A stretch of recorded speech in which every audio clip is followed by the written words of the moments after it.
Welcome to the Spiritual Awakening with Shaz podcast, where we unlock the power within and navigate the journey of your self-discovery together.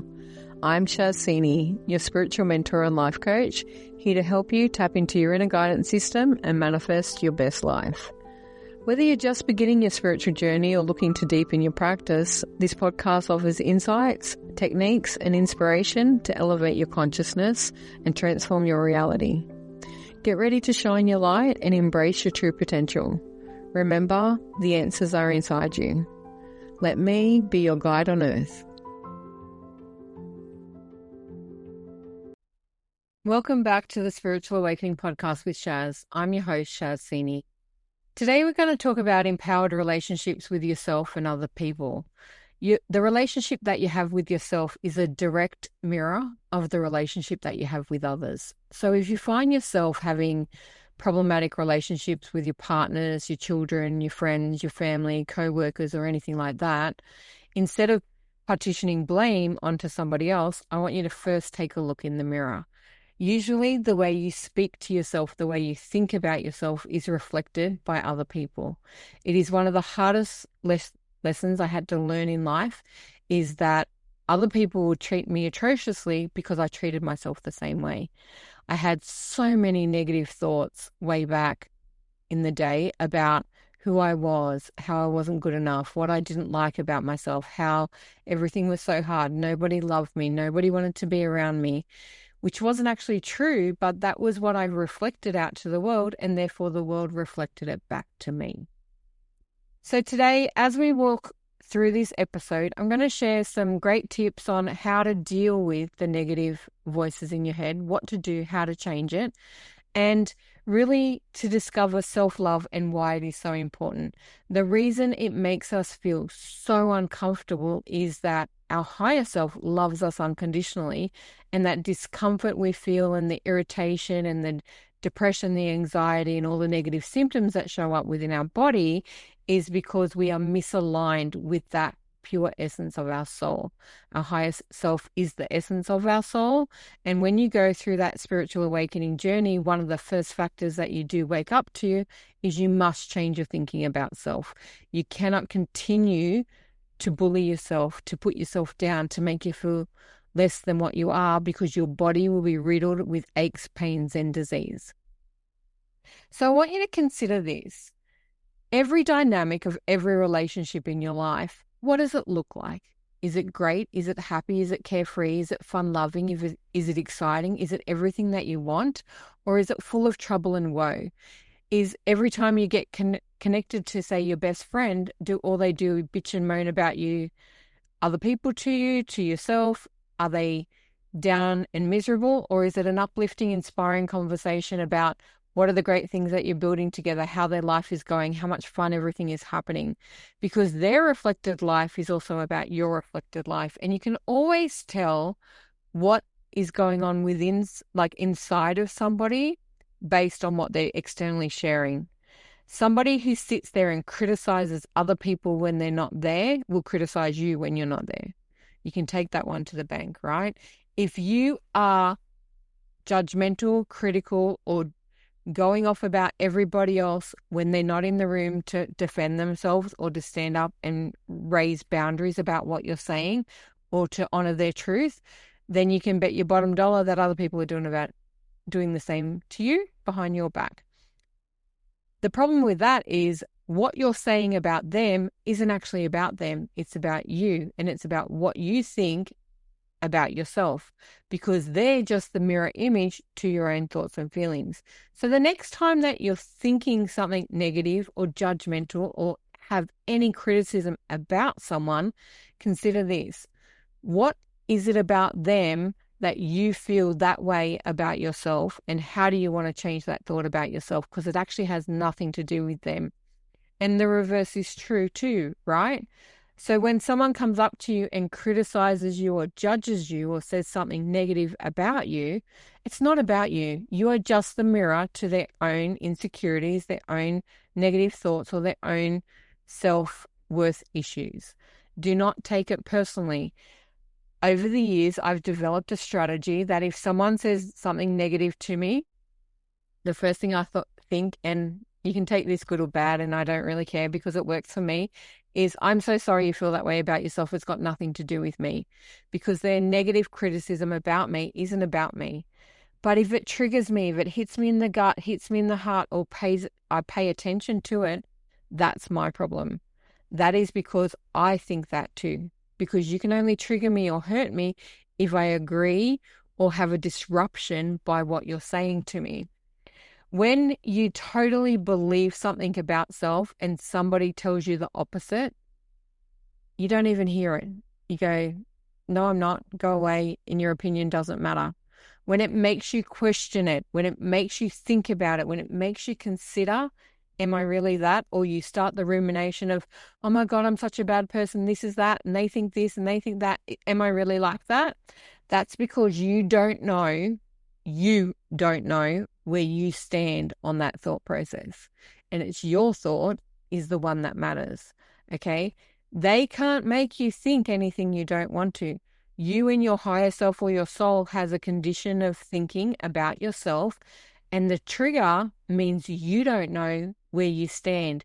You don't know if you can deny the existence of it or whether you accept the existence of it. The problem will be is at one time in your life, you believed it to be true because it was told to you so often that it become a mantra, an ownership, or a belief. But the reason you get triggered is the greatest gift of life is because you no longer actually believe it. When you believe something, it goes in one ear and out the other. When you don't believe something, it hits you and you start thinking about it, and then you get into the poor me pity party of, oh my God, I'm so bad. They think this about me. Am I that? Am I this? And the rumination starts in the mind. But the trigger aspect of it is to show you that you have incongruent thinking within self. And that incongruency causes you a problem. So it's time for you to sit, and this is where you take moments to do some internal work and mindset adjustments by thinking about it and analyzing, do you still believe that? Is that your truth? And how does that fit? So whatever criticism or judgment someone's passed on to you, is that yours to own? Yes or no? If it's yes, I am that. So one of the things is a lot of people will tell me I'm blunt and stubborn. And I used to find it offensive back in the day, but I don't anymore. I am that, and that's okay. So first and foremost, when you tell me that, I take it as a compliment because that's who I am. Other people may not, and that's okay because I don't really care. It's up to you how you take what other people say to you.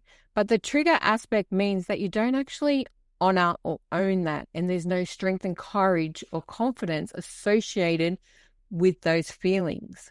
So you can't courageously stand up and go, yes, I'm blunt, and yes, I'm straightforward, and yes, I can be stubborn. If I know what I know is right and I want to do something, that stubbornness works for me. Does it make me bullheaded in some situations? Back in the day, absolutely. Nowadays, I don't argue with people that I don't agree with, and everyone's entitled to their opinion, and I just give them grace. You want to believe that? Go ahead. Doesn't affect my life. And I maintain my life. I maintain what I think about myself, what I believe about myself, how I monitor the information going through my own mind based on the work I've done. So these triggers are there to highlight that there is incongruent thinking with you and you need to up level it. So if the bluntness was a problem and it caused me to think about it, I would sit there and go, where am I blunt? Do I need to move? Sometimes being blunt can be taken in the wrong context. And sometimes I have to ask myself, am I being blunt or am I being rude? Because they're not the same thing, even though they can be very similar. I endeavor not to be rude to people. And if I am, I will apologize and I'll own that. So different situations can cause different reactions based on the interaction that you're having with the interpersonal people or the personal relationships that you have in your life. Being blunt and straightforward to a stranger, I have no attachment to, but if my bluntness, honesty, truth, and straightforwardness affects a dear friend or a family member, I may have to think about how I can tactfully say the same thing in a way that doesn't upset them, because that is never my intention.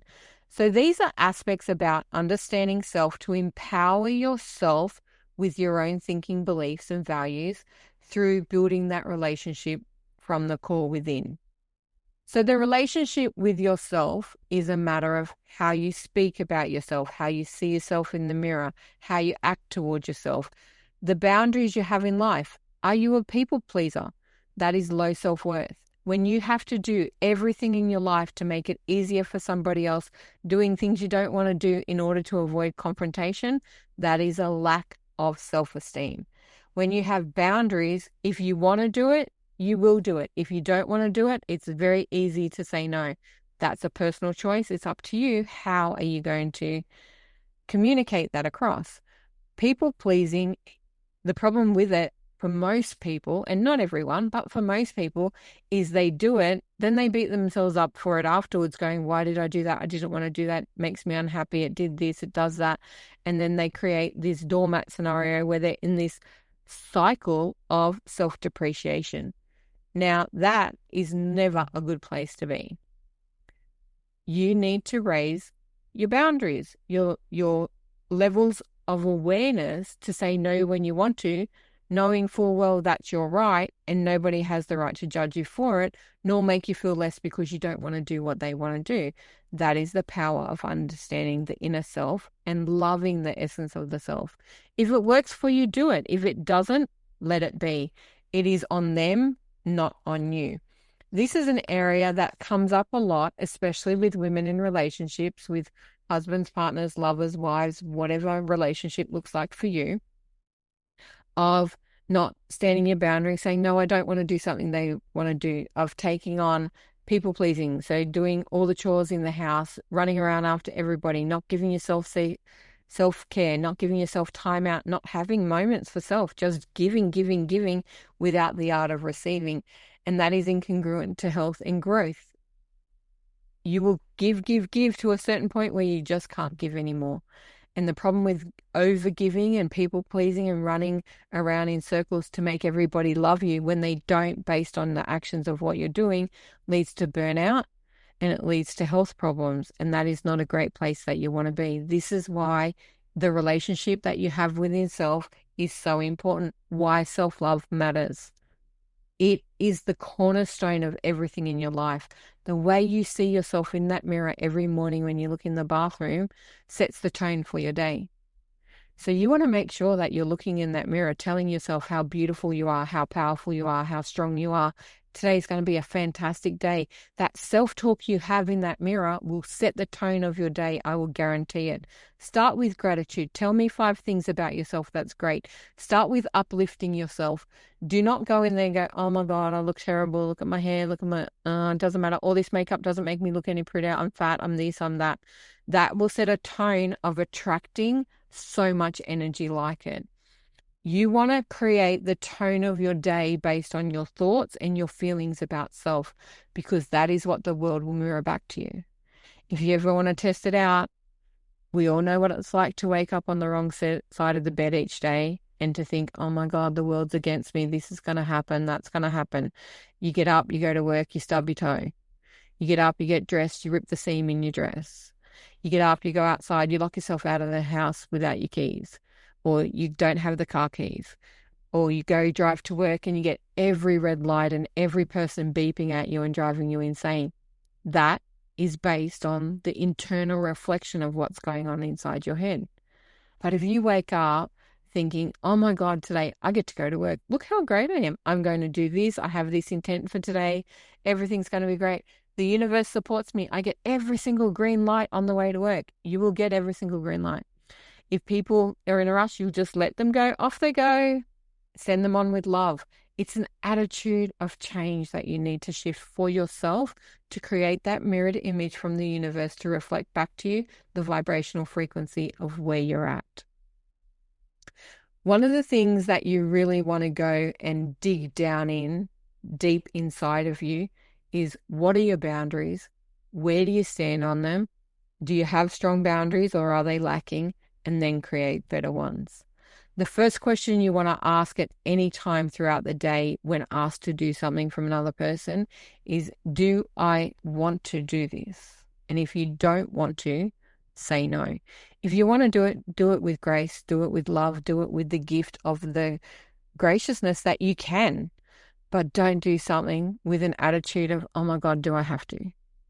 Why do I have to do this? I don't want to do this. I don't want to spend time with that person. I don't want to go over there. I don't want to do this task. I don't want to do that. You will cause yourself to have problems, accidents. It will have to get redone. It won't work out the way that it works. Energy is everything. What you put out there matters. When you put out the right vibration, you create this beautiful flow, this beautiful, amazing energy that opens doors, makes things happen, everything works out perfectly. If you're down in the doldrums thinking everything is horrible and misery is me, you will have roadblocks, road accidents, carnage along the way in whatever format it shows up in. I used to be a PA for 25 years, and I could tell the difference of how my day went at work based on my internal. At the time, I didn't fully comprehend how I could change my day by changing my thoughts. But some days I'd work out great and had magical days, and other days where I was feeling down and everything was a problem. I got in a minor car accident on the way to work one day. I got out of the car, broke a shoe, twisted my ankle, fell down, all sorts of things based on the thoughts inside my head. Because we attract what we think, we attract the energy and vibration that we put out there. It is up to you how you do that. And the other thing is up to you is the way you communicate with yourself. A little while back, and I really truly wish I could remember the gentleman's name, but I was watching a YouTube video and this guy explained the essence of the soul in a way that was so clear to me that it just put clearly into words every essence of what I believe about our existence of self. And what he said is when we're born, our soul comes into our body and we're a baby, and our mother and our father is our caretaker of that little soul, that human. They are the caretaker of that soul from 0 to 18 or most of their life, but usually it's around 18 years old we're considered an adult. Our parents are the caretaker of that soul until you learn how to do it for self. Now, energetically right now, I'm having some uncomfortable feelings in my body because my parents, I had a mother, I don't know who my father is, and my mother didn't want me and she made it known quite frankly to me quite often. So that uncomfortable feeling of talking about parents being the caretaker of your soul, I never had that. So when I became the caretaker of my soul at 16, when I become more independent and started looking after myself, it was actually much younger, but I moved out of home at 17. When I took over that care, I gave it the same care my mother did. I neglected myself. I hated myself.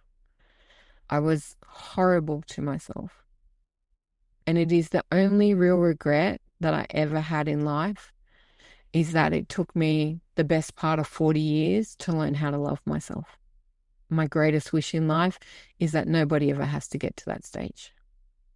You become the caretaker of your soul when you become 18 or an adult, at whatever age it becomes, that you become self-sufficient. Yes, our parents are there. They love us. They care for us. They do what they can. But the only person who can caretake you and your soul is you. Your partners don't do it. Your children don't do it. You are the master controller of your human body attached to your soul. You're the caretaker of that. Every mother that I come across who has low self-love, low self-worth, tell me that they love their children. Oh my God, I love them so much. And I ask them why, and they go, oh, because they're part of me. Do you love yourself? No. Then how can you love a part of you when you don't love yourself? You're lying to yourself. It's non-congruent. It doesn't sit well within the energy. It's actually a lie that you tell yourself. They do love themselves. They just don't recognize it for what it is because they are so used to putting themselves down, putting themselves last, and making this other human the essence of their soul. But their soul and that humanity that we're attached to that is just as important as the one we give birth to. It is up to you to communicate with your soul and yourself in loving terms. If you don't tell yourself you're fantastic, wonderful, and amazing, who the hell's going to? It's your job, nobody else's. So it's advisable that you reflect on who you are for yourself. who you are in your relationships. What is your role in those relationships? Are you the caretaker, the nurturer, the compassion? Are you the assister, the taker? Are you the giver, the taker? They're the two simple things that you can weigh up. What is your current relationship like? Is it everything you want it to be? What are your relationships like with your partners, with your children, with your family members, your siblings, your mothers, aunts, and uncles? What is your relationship like with your friends, with your coworkers, with strangers? All of those are in your control. We cannot control how other people act towards us, but our reflection of self will cause some of that action towards us. That's the part we can control. That is the part is up to you to make a difference in your life with. Unresolved wounds, limiting beliefs, and festering problems and emotions that are bottled down will eventually rise to the top. You have to deal with your emotions. You have to face your trauma. You have to feel your pain. The reason people create fear, anxiety, and depression is because they resist feeling their pain, their hurt, and the sadness that's underneath. But if you face all of those and release them, the wound goes away. Forgiveness is an art that a lot of people focus on forgiving the person that hurt them. And yes, that is important because it sets you free. But forgiveness's biggest goal in life is to forgive yourself for holding on to it for too long, not learning the lesson, and allowing it to fester into the wound that one day can become something detrimental. Unprocessed and unhealed emotions will fester into disease. Things like autoimmune, cancer, heart disease, diabetes. All chronic illness has a core emotional problem associated with it. Every broken bone, injured, bruise, everything, there is an emotional lesson that you need to learn from it. It is part of the healing journey. If you don't heal your traumas, the internal reflection of your thought is going to be on the I'm a victim, I'm a this, I'm a that, I'm bad, I'm horrible. And therefore your external relationships, you will never create closeness or true intimacy with someone unless you can find it with yourself first. Everyone thinks intimacy is sex. It's not. It's connection, it's communication, it's love, it's tenderness, it's touch, it's compassion. It is everything we desire in life. But the problem is we mostly, all of us, look for it externally. A lot of women get into relationships and they want love and their partner adores them. They do everything for them. And quite frankly, a lot of men get into the same type of relationships where one partner does everything they can. They still can't feel that love from that other person. They feel lonely and isolated. They feel disconnected from that relationship because you will never feel it from somebody else until you can feel it from yourself first. It's an inside job, not an outside job. So you have to work on loving and accepting all of who you are. That is the most empowered relationship that you need to focus on in your life. You're the only one that can. It is up to you to choose you. You are the most important person in your life. And if you don't fill your cup first, you certainly can't fill anyone else's. These loving mothers who tell me they give their child all the love. I love them 1,000,000%. I love them, love them, love them. I do everything I can for them, but they have no self-worth, no respect, and no self-love. Those children grow up and they come and say to you, but you never loved me. And you go, yes, I did. I gave you everything I had. But everything that you have is nothing. For without self-love, the cup's empty. And when you pour from an empty cup, they feel it. And love is not a spoken emotion. It's a felt emotion. And you can't give out feelings that don't exist. You may or may not have, and I know I have, hugged someone and you can feel there's no love inside them. And so I feel my heart and I embrace that love and I send it out through my heart chakra. And as I hug them, I embody that in them. And they turn around and tell me, oh my God, I feel loved. It's a felt emotion. If you don't have it inside to feel it for yourself, nobody else can feel it either. It's a two-way street. As we spoke about, people-pleasing tendencies is a low self-esteem issue. Conflict avoidance is really bad at facing the essence of the mirror for yourself. There's a lot of people that are probably listening to this podcast who actually don't look at themselves in the mirror every day. Why not? It is the one thing that you need to do most. Looking yourself in the mirror, acknowledging your greatness, and telling yourself, I love you. Mirror work and telling yourself, I love you is hard work. For 3.5 years, I used to walk past every mirrored surface saying, I love you, Sharon. I don't like my name anymore, but I used to say it. That's what it was like when I was doing it at the time in my 30s. And I used to pull the worst face going, no, I don't. There was so much resistance. I felt sorry for the poor people as I walked past windows and mirrored workplaces or shops because I'd go, I love you, Sharon. Then poor face going, no, I don't, because there was resistance. It just, I couldn't handle it. But I did it and I did it. And then one day I woke up in the bathroom mirror. I looked myself in the eye and I said, I love you, Sharon. And this most amazing feeling overcome me from the top of my head. And I can feel it right now, traveling down to the tip of my toes, of this energy, this hug of self going, oh my God, I do. That negative voice that said, no, I don't, was gone. And I felt self-love for the first time in my life. And as you can see, it impacted me and I felt it viscerally. And I cried that day because I finally knew what it felt like to love myself. And I've only gone onward and upward from there. It's not an easy journey. I don't expect miracles overnight of you to say, I love you in the mirror, and then magically you do. It doesn't work that way. But with concerted effort, and you are worth the effort that it takes to make it happen, you will feel it too.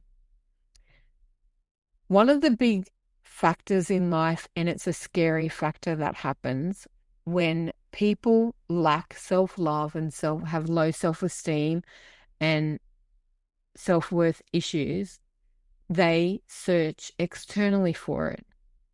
And therefore, they get into relationships that create what's called codependency. And that means they can't function without the other person. The other person can be exhibiting narcissistic behaviors, can be violent, can be toxic, can be rude, mean, can bully them, belittle them, isolate them, do all the bad things. But their own self-esteem, their own lack of self-worth, their own way they see themselves, keep them in that toxic relationship. Because they think somebody else being there for them is better than having no one. I can tell you from the bottom of my heart, no one is better than crap like that. You do not deserve to put yourself in a situation where you will do anything to garner what you consider love. That's not love, it's battery. And way too many women especially get into relationships like it. And unfortunately, nowadays, so are way too many men. Narcissism is not a trait that is just a toxic masculine trait. There are females out there exactly the same. There are battered domestic violent relationships on the male and female scale. And it's all because they want somebody to love them so much they are willing to put up with anything to have that person there. I scroll a lot on Facebook looking for content ideas and to put out information to help people based on what I read and what is observed from the community of what I feel is important to share knowledge of. And practically, I'm in a lot of mums groups on Facebook, and I can't tell you how many of them turn around and go, oh my God, I just had a fight with my husband and I did something wrong. And one of the ones I read today was a woman overseas, and her partner, like, beat her up, locked her in the house. She couldn't do anything. She managed to finally escape. He smashed her phone so she couldn't call for help. And she finally got out of the house and went to a neighbor, and they called the police. Then the person got taken away and got arrested. And she's sitting there crying on Facebook, "Oh my God, I don't want to do that. He won't come back to me." That's a codependent relationship. That is what happens when they do the worst, horrible things to you and you stay, all because you can't find love of self. The problem with it is life, we call it the game of life, is about the survival of the fittest. And one of two things happen. You either get beaten down so much that one day your soul turns around and says, "We can't take this anymore." You run away, get help, and get stronger. Or people end up losing their lives, all because they don't love themselves, they have no self-worth, and they can't find the essence to fight for who they are. It's distressing. It is horrid. But it's so prominent in our lives. You cannot go a day or two without reading a domestic violence story or seeing someone hurt, broken, battered by this on both sides of the scale. I don't blame one party or another. It happens, men and women, women and men, same-sex relationships, whatever it happens. People beating down on people because they don't love themselves enough to walk away from toxic behavior. As part of the spiritual awakening process, one of the greatest awakening things, there are two great ways that people spiritually awaken. One is through a toxic relationship or dysfunctional family where they finally go, "No more, I can't take it anymore. There has to be better than this." And the other one is through grief, loss, and death. Choose your heart. You are worth so much more than we're willing to put up with. But in order to get it, you have to heal. And part of the healing strategy is to find love of self and to stop repeating the pattern and stop living in trauma and victimization. Whatever you've been through, whatever you've done in life, you won, you got out of it, you're still here. You are victorious. And from that place, you need to build who you are, what you're doing, and why you are here now. It is so important for you to understand what lessons you gain from it. And people tell me there's no gain from trauma. Yes, there is. The biggest gain that most people will not acknowledge, appreciate, or recognize is the simple fact that you will never do that to another soul. That's the biggest life lesson that we can have, not to repeat bad behavior. The funny part is, or ironic if you want to call it that, is so many people will say, "I would never do that to another human being," and then go and do it because they don't heal. They do it unconsciously. They do it subconsciously. They don't even realize they're doing it. They don't even realize that they're putting someone else down to make themselves feel better. They don't realize they're passing on the narcissistic traits or have turned into having more narcissistic, toxic behavior towards themselves and other people. Things have to change, but change takes effort. And it's up to you how much effort you're willing to put in. When you have values of self and boundaries, you will never, ever, ever let someone treat you bad. Not even yourself, for that's the most important relationship in our life. Part of the awakening process is you stop saying shit about yourself, but that's not true. And you start believing in yourself and wanting to change. And ways you can do that are things like affirmation. Powerful statements that say, "I am." The moment you say "I am," and whatever word follows, your soul starts to believe. So I am amazing, I am brilliant, I am loving, I am kind, I am this, I am that, whatever you want to choose. Powerful, constructed statements to instill in yourself exactly who and what you are. It is one of the reasons I created my affirmation cards, simply because when I was coaching a client and I was trying to tell her how amazing she was and how much growth that she created. She didn't believe the plain I am statement. And I lost my crap because I'm blunt and rude, as I tell you. And I just said to her that you are so fucking amazing. You have no idea what you've done. You've done this, fucking that, fucking this, fucking that. And the aura lit up like a Christmas tree and goes, oh my God, I did. And we broke through the barriers. And from that, I created my fucking powerful affirmation cards. And this is the card that's just popped through, which is that I can do absolutely fucking anything I choose to. You can choose to love yourself. You can choose to change. You can do anything that you want. It is up to you. But it takes effort. And yes, you're worth it, okay? Everything that you do is learned by repetition. Saying affirmations in the mirror for one day is not going to help. It takes on average 67 days to create a new habit. And I can honestly tell you, in 90 days, you can change your life. If you create new habits, say affirmations, love yourself, do practices of healing, stop negative thoughts in their tracks and replace them with powerful thoughts. You can use things like tapping and EFT, whatever modality works for you. It's unique. It's up to you to choose which one works best for you. But you can change in 3 short months. How hard can that be? It is absolutely worth the effort.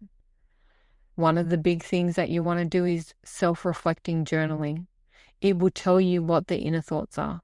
It will tell you whether they're true, whether they're needing to be upgraded.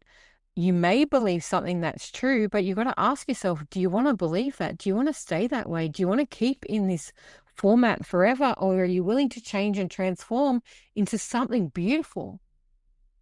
Everything is inside you. We are the most amazing creatures on this planet.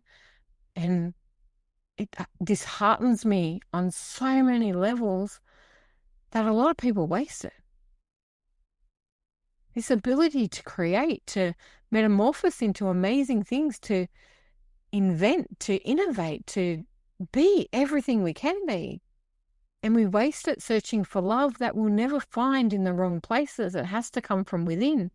It has to come by reconnecting back to that source energy, the essence of your soul that's reconnected back to God in whatever format you call it.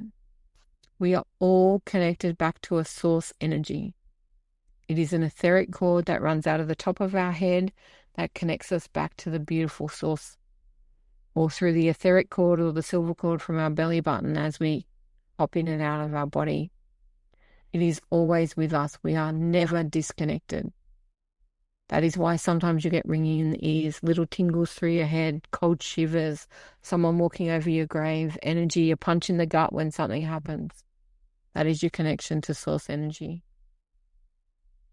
So I want you to consider and look at doing a practical exercise and ask yourself, what do you need from yourself to feel whole? Is there any essence that's missing? What do you feel is lacking within? What can you do to shift through to create more self-love in your life?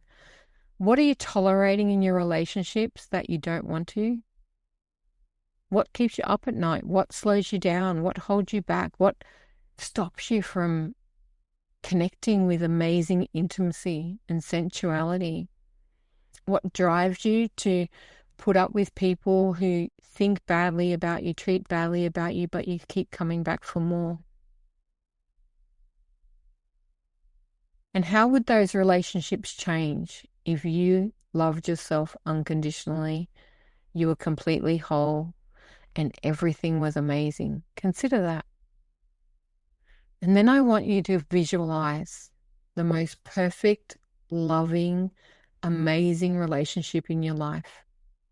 That single beautiful thing that if you could have a magic wand and wave it in front of your face of what that perfect partner looks like, that perfect child, that perfect family, that perfect essence of life. What do those relationships look like? Visualize it, feel it, embody it, kinesthetically feel those emotions inside of you. And then accept nothing less, especially from yourself. You can do this in simple, easy steps, and it starts with setting one simple boundary for yourself each day. What is one thing that honors who you are? What is one area of your life where you can say no to do something for yourself that makes you feel better? What is one critical thought that you can stop in its tracks and replace it with a powerful thought instead? When you have a critical thought, I love to work with Gabby Bernstein, and I did a lot of work when I was down in my darkest days. It set me on my road to recovery, and her book, Super Attractor. And she teaches you a moment called the holy instant. And what it's about is that a critical thought comes into your head and you go, no, no, no, stop that. And we wave through the auric field going, no, no, no, I stop that. And you take it out, analyze it, bring it into the light and go, what is that thought? So one of my thoughts this morning is that I've been eating junk food the last couple of days and I'm on a weight loss journey. So I was having bad thoughts of what junk food is. And it wasn't really anything. It's about I was having them because it was quick and easy and I haven't done some shopping and prepared things well enough. But it still brought up the thought. And I've gone, no, no, no, that's not right. My body, I eat food based on what my body needs and how it fuels me at the time. So I've been working very hard in the business the last couple of days, had very, very busy days, and convenient food was just convenient and I needed the brain power to continue on. And that snack kept me working for another 3 or 4 hours after that. It was just convenient. So it wasn't like a lot of the food that I used to eat that was wrong. And I associate junk food with emotional eating and filling a hole inside of myself that I needed food to fill instead of self-love, which I don't need anymore. And I wasn't eating to do that. I was just eating because it was quick and easy and my brain needed extra power in order to do more work. So that thought, we stop it in its process. We analyze it. What is it about? Is it my truth or is it an untruth? So I had to change the way that I was processing and receiving that information. I instilled a new thought and I channeled it and wrote it down in my diary this morning. And I'll just tell you exactly what the thought is I eat food to fuel my body and my mind. So even if it's a food that I don't consider the healthiest option or there can be bad memories associated with it, I eat food to fuel my body and my mind. It's a simple change. And I bubble off that negative thought into a pink bubble, float it off into the universe, clear it through. And this is some emotion code work as well, some healing aspects. And that is as simple as it needs to be to change a thought process. Now, I did that as scripting. And when I do scripting is I fill the whole page with the same statement. So I'm reiterating it. And I've said that and repeated it to me 1, 2, 3, 4, 5, 6, 7, 8, 9, 10 times on the page. And it's there for me to go back to. Later on today, I'll go and tap in. I eat food to fuel my mind and my body. Doesn't matter what the food is. And that's letting the soul, their energy know that I don't need to store that negative food as fat or unwanted processed information. This is one of the ways you can transform your inner relationship with yourself, with your any thoughts about anything, with your body, with your health, with your weight loss journey, with your fitness goals, with your education goals, whatever it may be. Stop any negative thought in its process. Stop it in its tracks. Analyze it. Show it the light of day. Is it true? Is it acceptable? Do you want to change it? Is it true? How does it make you feel? Is it what you want to think, or are you ready to upgrade the thinking? Sometimes we don't even realize we think bad thoughts until we do. So when they show up, stop them, analyze them and say, is it something you want to continue, or are you ready for change? That is up to you. And when you transform your inner relationship with self, you transform your outer dynamics with everybody else. One of the things I definitely noticed over the last 5 years that I've spent immensely deep diving into my own self-personal journey, healing everything inside, letting everything go to become the strong, powerful person that I am today, is that my external relationships are brilliant. I have the most amazing people surrounding me. I ask the universe for help and people magically turn up in my inbox. And if I need something, it's there. The answer shows up right in front of me. One of my intentions for this year is that I endeavor to learn a new skill or enhance a current skill that I have. And an opportunity come up for some training to up-level my skills this morning. It's amazing what you can do when you think and love yourself. That is the magic of how the universe will supply you. But if you're there as misery as woe is everything bad happens to me, nothing good happens to me, all these opportunities, all these flows, all these synchronicities, you're blind to them. You just won't see them. It's up to you to cut things off that are no longer aligned with who you are. The only person that can end a toxic relationship is you. Find the strength, find the courage to walk away before it does real damage. It is up to you to seek out nurturing, loving relationships. Sometimes you can end up in a toxic relationship that seems toxic, and it may not actually be, because your self-awareness and the toxicity in your own head is so warped that them wanting to help you appeases criticism, judgment, and problematic problems. But if you fix the internals, you can change the external. So if you have friendship, relationship problems and you do the inner healing, you can affect the way that it interacts with the other person, how the mirror shows up differently. When you do the inner healing and their behavior stays the same, that's a true toxic relationship. A lot of people consider toxic relationships because they like to blame other people for their own problems because they refuse to look at themselves. Don't hide. Don't externally blame, because all that will happen is you'll end that one and then you'll attract another and then you'll attract another. And this is how we get in cycles of toxic relationships. And the problem is, until you learn the lesson, until you heal yourself and find your worth and find your value, they get worse and worse and worse. So remember, your relationships with other people is a direct mirror of the relationship that you have with yourself. If you want to change your external relationships, start by changing your internal relationship. The only relationship in life you can truly change is the one you have with yourself. Raise your standards. Create stronger boundaries. Set values for yourself. Decide what you will and won't accept. Open up to receiving better. Stop people pleasing. Stop being a doormat for other people. Stop doing things that you don't want to do and choose you. Look at your relationships with people. Journal about it. Ask, are they working for you? Are they good? Are they bad? Is there areas for improvement, or do I need to walk away from these? Is it heading in a direction where I want to take my life, or is it leading me to destruction? And trust me, if there are massive red flags, consider getting out much earlier than you ever do. I really love to do these podcasts for you all. I appreciate everyone for listening. Please check out the other podcasts. There are a couple of others that would be along the same lines of this. If you have any questions, please reach out. I'm welcome to all inspiration, innovation, or insights. If you want me to discuss any topic that you need, go further into detail of any area in regards to spiritual awakening, please email me at shaz@shazsini.com.au and I will plan them into future episodes. And next week, we're doing another guest interview, so I hope you will love it. Until next time. Thanks for listening to the Spiritual Awakening with Shaz podcast. Don't forget to like and subscribe down below so you don't miss an episode. You can also follow us on Facebook with the links below. Until next time, trust your intuition and let your spirit soar.